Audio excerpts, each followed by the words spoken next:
Hello, and I'm your host today with Splinterlands and Chill, and my co-host Geo, and we've got a special guest, MattClarke today, the one and only. Awesome. Okay. Thanks for having me on, guys. Sorry if there's a bit of rowdiness in the background. The kids are bouncing off the walls a little bit, but too much sugar, Easter, all of that. So they're a good bunch. I don't want to scream at them, but I might. So just be prepared. It's Mine that will go through time. the same thing tomorrow. Start giving them more eggs. When the Yeah. in-laws come and they start giving all their eggs early, you're like, oh, here we go. Well, they're bouncing on the bed, so they might end up with one of these eggs. You know, the The knuckles. head on the end of the bed. That's Get not up a in the good morning. egg. No, it's The not the Cadbury painful. cream egg. That's the No, yeah. it's not. Yeah. It's a lumpy, hard flash egg. Bit of a But Yeah. but smell. it but it is also the creme of la creme, you know. Just It's so look. I mean, you don't want your kids to get hurt, but when you tell them don't do the thing, and then they do the thing and they get hurt, there's such a satisfaction in just going, well, hold you yourself. know, if only someone had warned you. Yeah. So It's because they all can't be told at that age. They like to learn themselves. I was the same. I think yes, we all were, weren't we?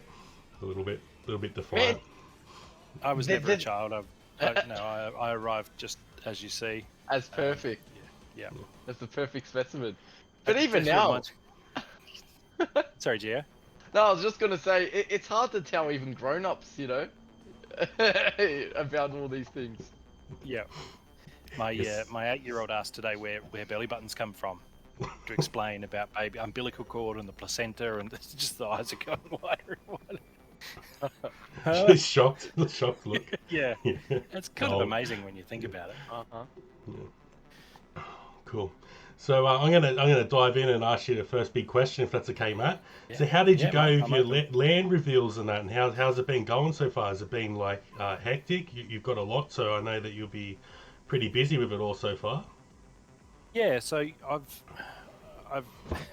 I wanted to not do anything for a while, but I couldn't help myself. So my original plan was I got two regions, 36 and 37, and I thought the other territories that I'm not in, they're both in BRL.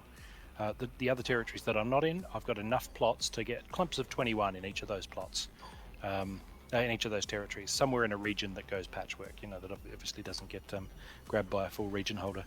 So I managed to grab 21 plots in region 8, another 21 plots in region 47, and then overnight, central fire just went. I woke up and we're Sad, right up yeah. in the northeast, and so I grabbed. Then obviously I've got another spare 21 plots, so I thought, well, I'll divide that between the three remaining territories. So, 28 plots in region 100, and then another 28 plots, and that's in the northeast.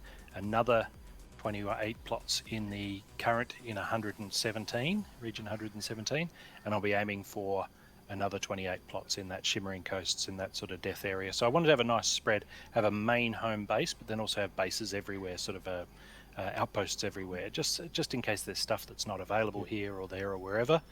Even if I don't land on it, I've got it local, right? I can buy it from somebody in the region. So it's kind of it's hard to know. Do you want everything in a clump? Do you want it all spread out? Happily, I had enough land that I could do both, and so that's sort of the way I've gone. So On I've surveyed the smaller clumps of land that I've got.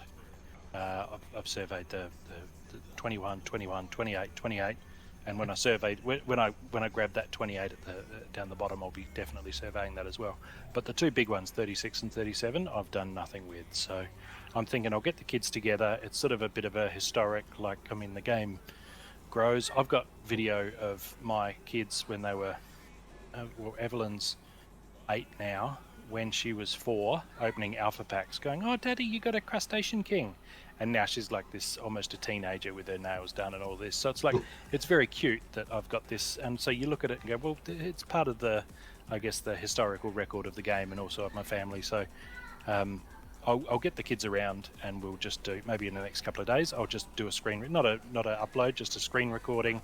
So I've got it, maybe put it on YouTube afterwards, of just surveying all of those. And the kids will probably get bored of it and walk away, but surveying all of those and then doing it that way. So I wanted to practice on those smaller clumps and then see what happens. But it's really funny having a region, because you don't think, oh, am I gonna have a castle? Right? Yes, I have a castle. How many keeps Yeah. am I gonna? I'm gonna get 9 keeps, right? Uh, I know I'm going to get 2 castles and 18 keeps. So in a way, it's kind of, I mean, yeah, obviously you're looking for occupied legendary or magical legendary, but that's the only real what's going to happen. So yeah, it's like Holazor last night opening that castle in our Roaring 20s, because I run the Roaring 20s guild, and Yep.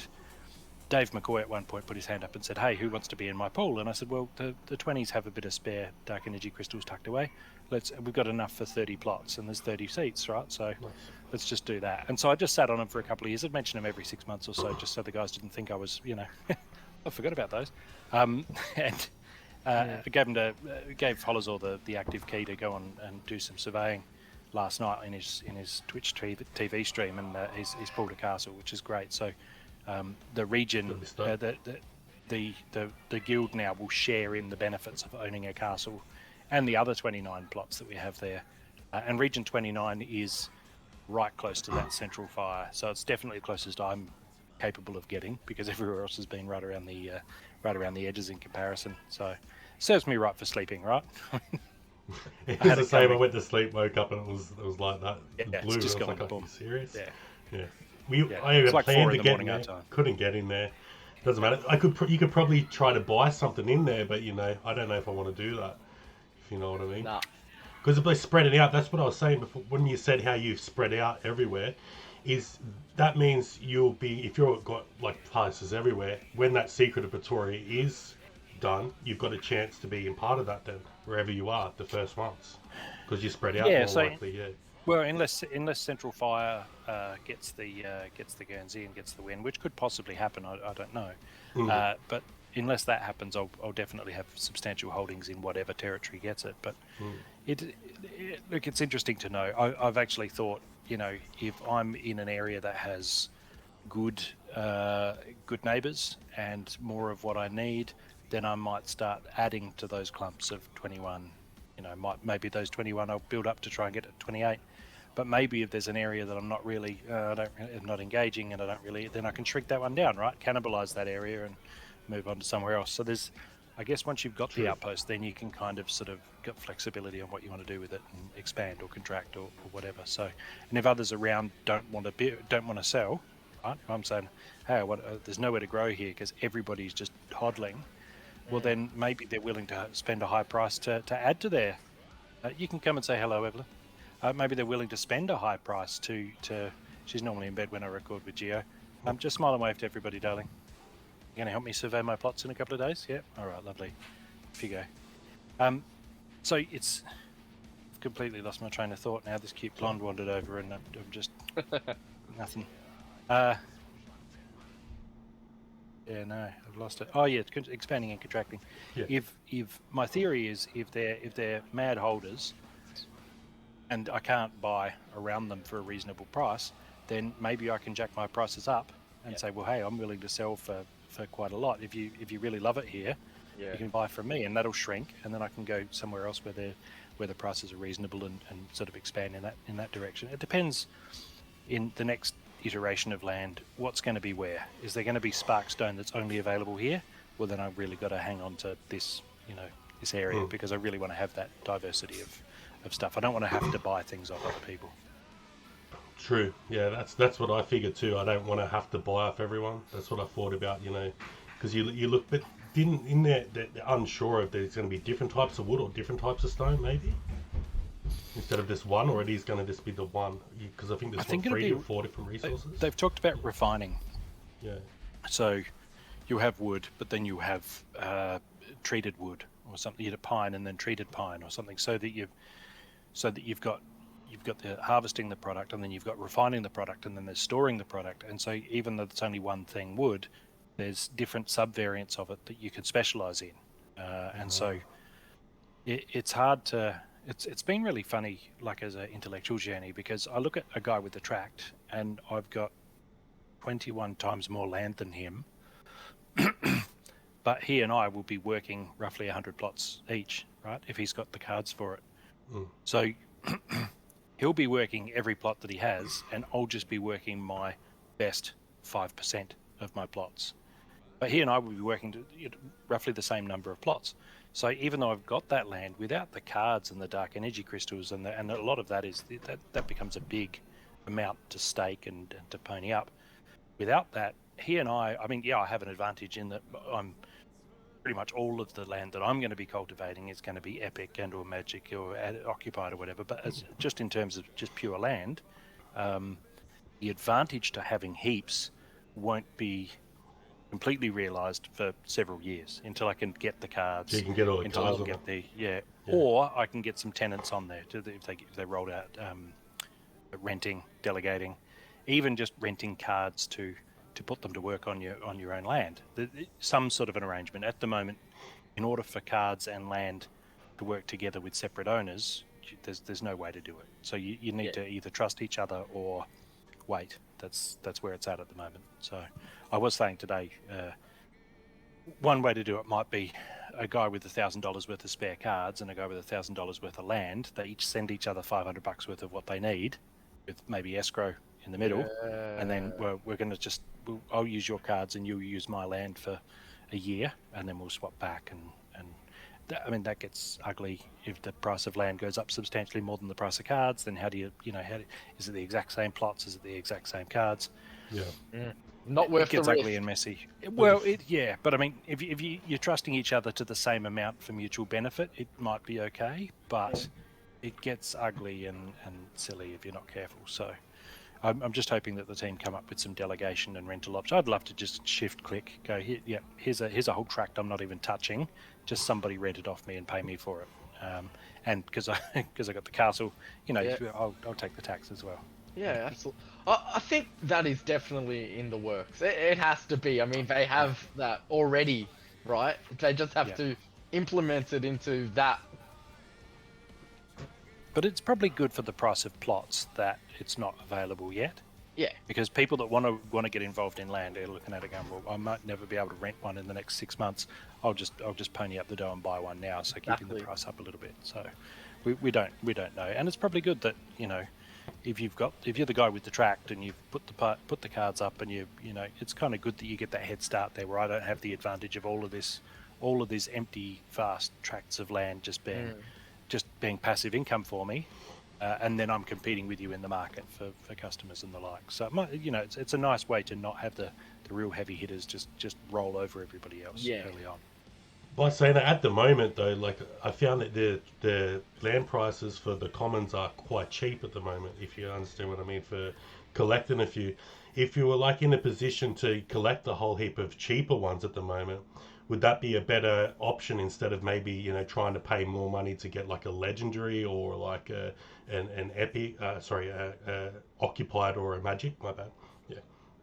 It is funny. I've had a few discussions about this, and people paying they're saying I can pick up a common for $60 or I can pick up a rare for 180, and it's like, well, it's a 10% boost. Is it really worth triple the price? But I guess it's a 10% lifetime boost forever. And you only have to pay the purchase price once. So, and that's where people say alpha cards aren't worth it. It's only a 10% boost in battle. But if you buy it once and then it gives you that boost forever, right? Or the same, Gio, you and I have had this discussion about gold foils. If it's under double, then for me it's a no-brainer. I'm not going to buy the regular foil. I'm going to buy the gold. Yeah, okay, it costs a heap more, but I'm going to use it so much. Those 10%. Well, I'm assuming I can never win with it. Those 10%. They all add up, right? And that's a permanent bonus forever. So I'm a big fan of looking at the long term, ponying up a bit more dough in the first place, and then looking at the long term. So,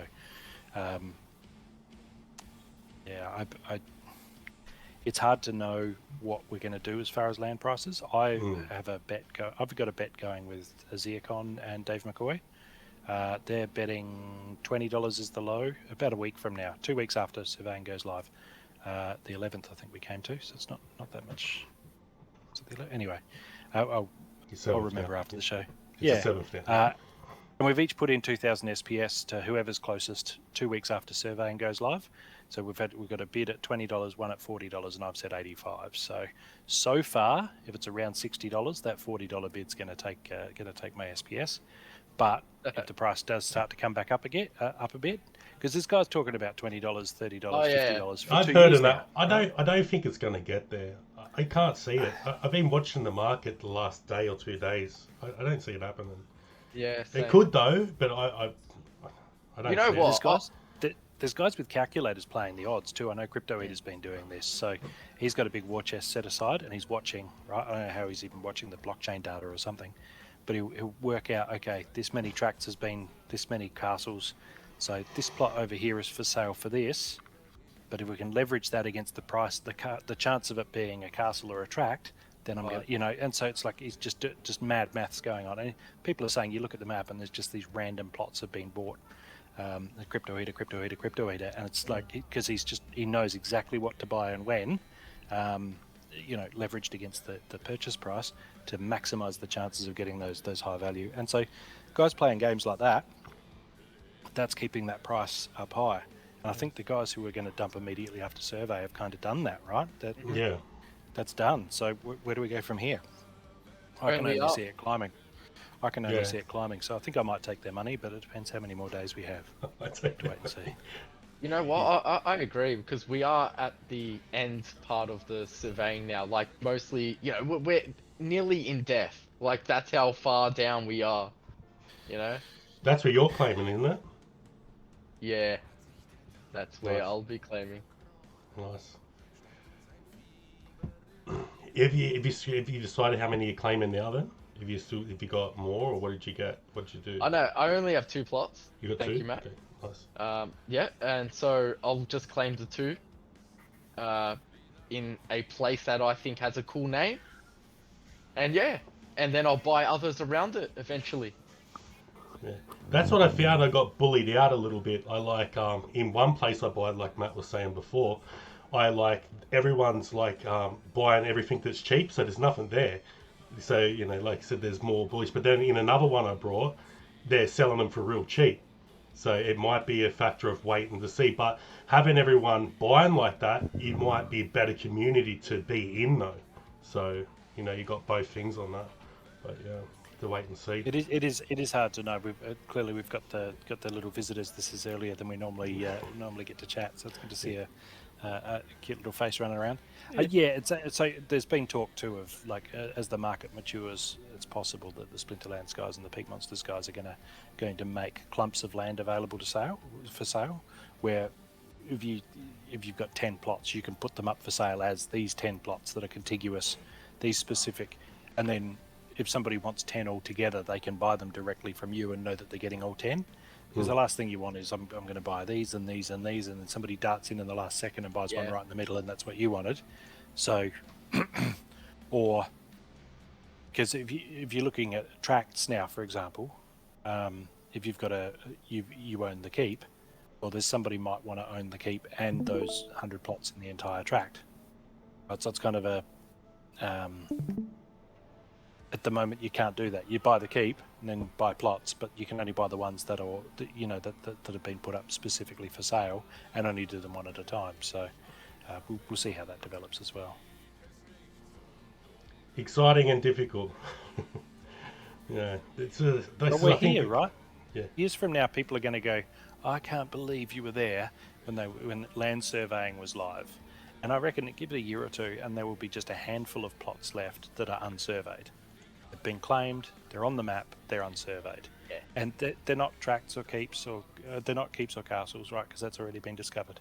But they might be an occupied legendary. They might be, and people will just be buying them just because, for $1,000, just because they want the thrill of being able to survey a plot. Because once each plot's surveyed, it's done, right? There's only 150,000 times those cards are going to turn, and so being able to do that is making yourself part of Splinterlands history. And I can really see those last few plots that are claimed but not yet surveyed. I can see them, especially when the opportunity cost of missing out on the SPS drops, as that continues to climb. Whoever's left unsurveyed and they've just paid that opportunity cost, the number of plots that are unsurveyed is going to just shrink and shrink and shrink. And I think those who arrive late, somebody arrives 3 or 4 months from now and goes, I love this, I want to be part of the history of the game, I really want to just flip one myself and see what I got. It's like opening an alpha pack, right? I can see that being a big draw card, yeah. And they'll be so envious of us who was here, not just for surveying, but for claiming, to choose where your land was. right? Whoa, head splody. And then before then, to actually just buy it off Hive Engine or in the pre-sale. So everybody arrives and they go, I wish I was here earlier. But hang around 6 months, right? And there's going to be a whole lot of people who've arrived and go, oh, I wish I'd have been here earlier. And then there's another lot of people, right? You just arrive and stay. That's all it takes. Suddenly you're admired. When I ask you another question, if possible, when Yeah. staking does happen and the cards are on there, are you decided that you're going to play the game still? Because I'm unsure if there's some type of 5% bonus if you've got certain amount of pots or something. Pots, you get more bonus for playing the game still, or your plan is just to focus on the land now. Once that phase actually comes into play in whenever the months is, or Q2, Q3, whenever it comes in. Yeah, that's a really good question. So there's a 25% RS reward. The calculation for how you get rewarded for RP? battles. RP? Yeah, yep. So 25% boost for castle holders. And so I can expect to get that, but I'm also looking at my cards and thinking there's a good chance they're going to be more productive on land than they are battling with me. Yeah. I struggle because I'm the leader of our guild, so I want to continue to compete. I want to continue to compete in phrase. But when we set up the guild, our catchphrase is it's for casual players, serious investors, and we have some really deep pockets in our guild. I think we worked out we own like more than 5% of the total of Pretoria. We've got a lot of heavy hitters with a lot of land, a lot of fantastic cards, massive gold foil collections. And so what comes along with that, though, is that we've got guys with maxed alpha decks. Now, when the temptation to use them on land is overwhelming, but what happens in the alpha phrase, 10%. alpha bravo phrase? And Weirdbeard's talked about this in Discord. He said, look, the game has realised that it's too big a crunch, right? There's just, if we're going to keep putting on alpha tournaments and alpha phrase, where are the cards going to come from? Because every alpha card basically is going to, it's too lucrative not to use it on land, especially when the same guys with the alpha cards are often the same guys with the epic and legendary, occupied and magical. Absolutely.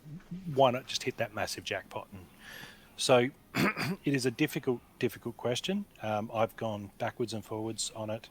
Part of me thinks I've still got a few thousand Chaos Legion packs. I could pull together a modern deck and just phone it in. Right? Yeah. Just do that. Max level modern deck. Not much depth there. It would just be Chaos Legion. I don't know how well I'd go. Very well. Probably. It still I think goes I'd good. probably, Yeah. yeah, but Go not good. for me. Not all the options you used to. Yes, I understand. Yeah, yeah, and look, it's taken me a long time to get even reasonably good with the alpha cards that took me 3 or 4 years to get used to. So to then get all the cards together and on paper be able to play but still suck at it, like you only get rewarded for the wins, right? So I'll be honest, I'm looking for ways to extricate myself entirely from battling, even though that's at the cost of that 25% boost. Yeah. I think maybe I've done a lot. I've done 36,000 battles or something like that. I've done them all manually by hand. Haven't automated any of it. I've watched every match. I love it, but I think it's time to step away from that, draw a line under it, and just devote myself entirely to managing my land. I'm not sure how that looks from the guild perspective, especially now we've got a castle. But yeah, I'll have to work something out. It will become like a real-time strategy game then once you're managing all the land. They're my favourite games anyway. It'd be good. Yes, I love them. Age of Mythology is. Yeah, it's a good one. my Yeah, favourite. and Red Alert and that, and the other ones. Yeah, they're good. They're good fun. Yeah. Yeah. So no, that's a very insightful question, Sep, because Yeah. no idea, mate. Yeah, that's all right. Because I had the same debate, and I'm like thinking, shit, I don't know that many, and then I'm looking at what I have got, and I'm thinking all of them are going to be dumped on the land I got so far. I'm like, if I need more cards. I'm like, what can I do? I was like, wow.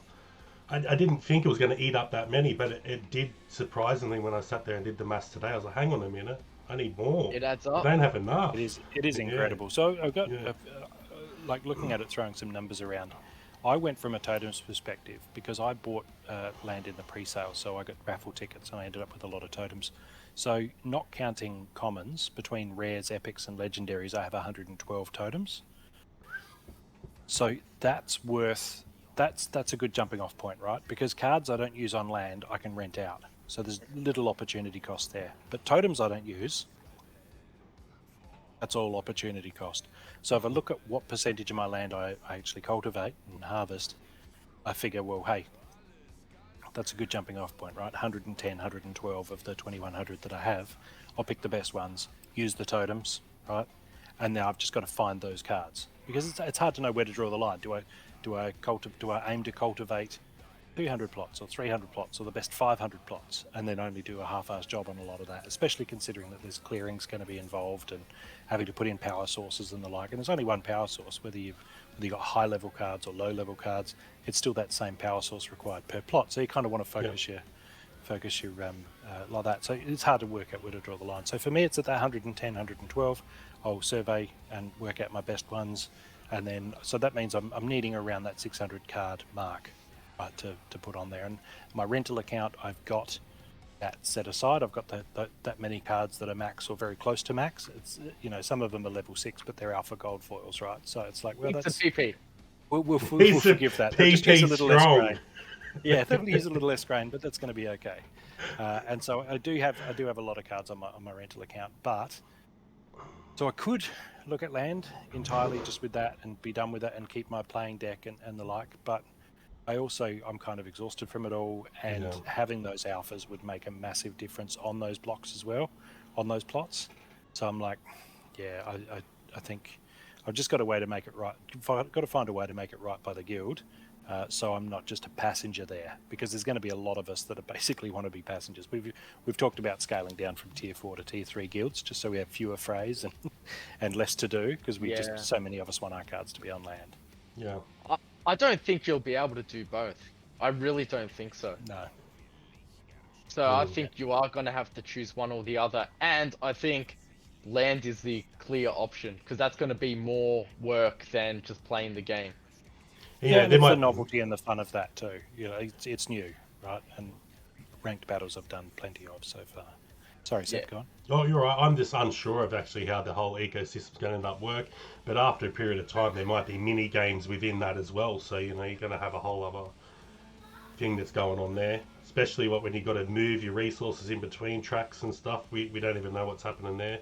If we're going to get charged and what's going to happen. Oh, by saying that, I'll change the subject quickly for a little bit. So because you spread out so many places, that means each place you spread out, you've got to restake for that whole track. Is that right? Where if you staked for that track, and if you got more in that one track, you can put all the cards for the same stake for that track. Is that correct? Yeah. So staking dark energy crystals is at a region level. So you could own, say, one plot in each of the tracts in a region. Right? So you've got 10 plots, but they're each in a different tract, but all in the same region. Now, if you put cards on each of those, and then you stake deck into that region, right, but it's not quite enough to cover the cards that you have there, then all of them will operate at reduced capacity. And if you add more stake deck, every time you do that, then eventually you'll get up to that card's max, your total card's max capacity. Staking deck above that won't do anything because you don't have the PP on the land. Yep. But up to that point. But if you reduce it, or if you never had it in the first place, all you have is just reduced manufacturing capacity. If you've got 50% of the deck, you'll only get 50% of the output for the card. So then it's wasted opportunity cost. So you don't want to really do that, but if you need to for whatever reason, then that's fine. And it operates at a region by region level. So I'll have to stake dark energy crystals in various different, each of my clumps, and obviously in my regions. But it seems like it's a very user friendly way to do it. And when you apply all your cards, I'm quite sure when you apply your cards and your totems and your titles and all of that, then you have each region will just have a maximum deck, right? This is the deck you need to stake to maximize the productivity of the cards that you've allocated to the plots in this region, which is good. It's a very user-friendly option, and I think that's going to help a lot with the just that clicking death of just ongoing clicking. Or getting lost in it. You get lost in it sometimes. That's just what looking I'm at stuff. thinking. Yeah. They would so have to scale for the people with a lot of plots, so that you can do it all at once. With not just resources, but everything, right? So if you do this, you can do for all. Yeah, because it would make it harder, like more clicks. It'd spend a long time going through doing that on 100 plots. You imagine like how long it's going to take you to put all them 5 cards across on each of them. A few days worth of work, maybe. Let's say you can do it with one auto button or something. Like, sort of go, this goes to 4, this goes to 5, and just sort of click through. Yeah, I don't know. Something It maybe sort of we haven't makes thought sense. of yet. Yeah. I think they will because this, the whole game is sort of auto or can be. So Mm. yeah, I don't think there's no reason why they couldn't. Cool. So I'm going to have to head off in a 5 or 6 minutes, I guess, gents. Yeah, Did No you have worries. any other questions before I clear out? Sorry No, to you, cut it you short. answered all my questions. Appreciate your time and thank you very much. Have you got any questions, Gio? I don't.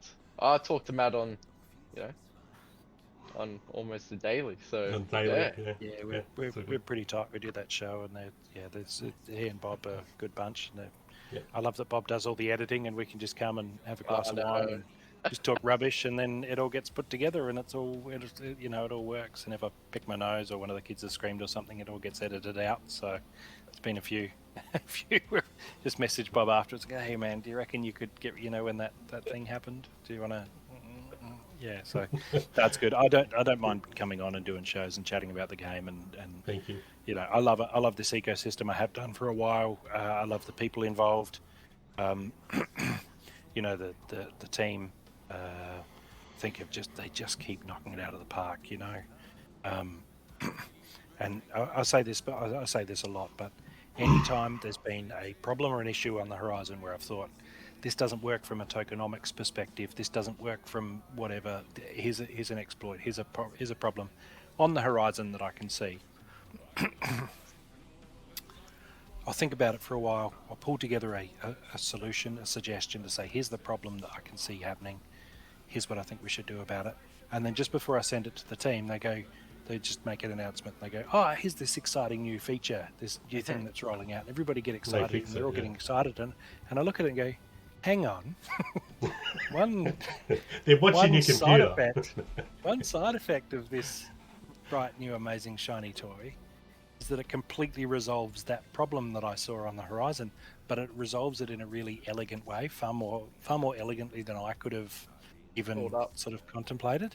And so when you see that level of intellect, right, just applied to a problem, that is so endearing, and that just makes me say, yes, this is the community where I want to hang around. This is the ecosystem in which I want to own assets, because time and time again I've seen that intellect that's transcends my own, and that's when you see that's just so endearing. I love it. So yeah, great team. Most great of the problems that I seen, like over the period of time they cleaned all up over the past probably month, once they brought in the new changes and extending the days and changing the reward system, it cleaned all them extra things up of having one account with extra accounts and things. So that fixed majority of everything there. So yeah. And I think items and spells will do a lot to combat the main concern, which is people have, which is botting. Yeah. I think the items and spells will have been designed from the ground up to really make things difficult for bots. In ways that I wouldn't want to be running bots at the moment personally, because I think the challenge of doing a good job up against Jabba, who's now got all of the tools at his disposal and knows exactly what's going on, I could see that there's going to be a lot of ways that he can make life really, really difficult for bot operators. And I think most bot operators would agree, right? If they could, if the game wants to wipe them from the ecosystem or make it difficult, so be it, right? It's only I'm just taking advantage of the possibilities that are presented, because if I don't do it, somebody else will. Yeah. So it's not even a disagreement. It's just, hey, if you get a lot of bot operators hope that they can design the game to be difficult for bots, because then it's going to attract the people. So I can really see that. So that's the one thing I'd say that I'm most excited about, is items and spells actually revolutionizing gameplay, and also me sitting back and selling them to people or renting them to people, and not actually having the intellectual burden of trying to win matches with interact with cards and items and spells and all of that. I think I'm looking forward to retiring my gloves, hanging up the gloves, and just being the manager. you'd be looking forward to getting totem pieces then to put the totem pieces together when you do the magic. I think that's when you get more percentage. That'd be good. And you'd be able to get more totem. Well, there's still half of them available, isn't there? Yeah. Yes, that's right. There's only halfway out in the raffle, and the other half is still to be discovered. There's a low percentage chance, but it is a percentage chance for any card working on any plot to unearth a totem. So I've read the white paper a lot of times, and I'll probably read it another couple of times again before any major decisions need to be made. Sorry, mate, go on. You're right. It is higher with the magic though, isn't it? You get a higher percentage of getting of a totem with the magic plots. Is that correct? Yep. That's how I read it. So yeah, I haven't got any yet. I should get one. Or both of you guys have got some. I haven't got any yet. Maybe I'm thinking I'll just. Yeah, I know he's got one. Maybe I'm thinking I'll just earn mine, pay for the smaller one. We'll see. Well, the legendary totems can double production on land, which some people have pointed out. That means that they're effectively worth the same as a legendary occupied plot, and all of the cards that you would need to go on it, and all the dark energy crystals that you'd need to stake on it in those cards, and the power source, all combined, because they're all just half of your productivity. Is that they're giving you half of your productivity, and then they're just the legendary totems giving you the other half. It's like, well, okay, then a legendary totem must be worth the same as all of that then. And that's why I think the price of them's insane. This is what I want to see. I want to see you on your best piece of land, the one that you choose as like, yeah, this is my baby. You got your gold foil Rooney, you got your legendary totem, and like all the highest PP within 5 or 6 cards, whatever it is, that you can choose. I just want to see what the maximum PP on a land can be.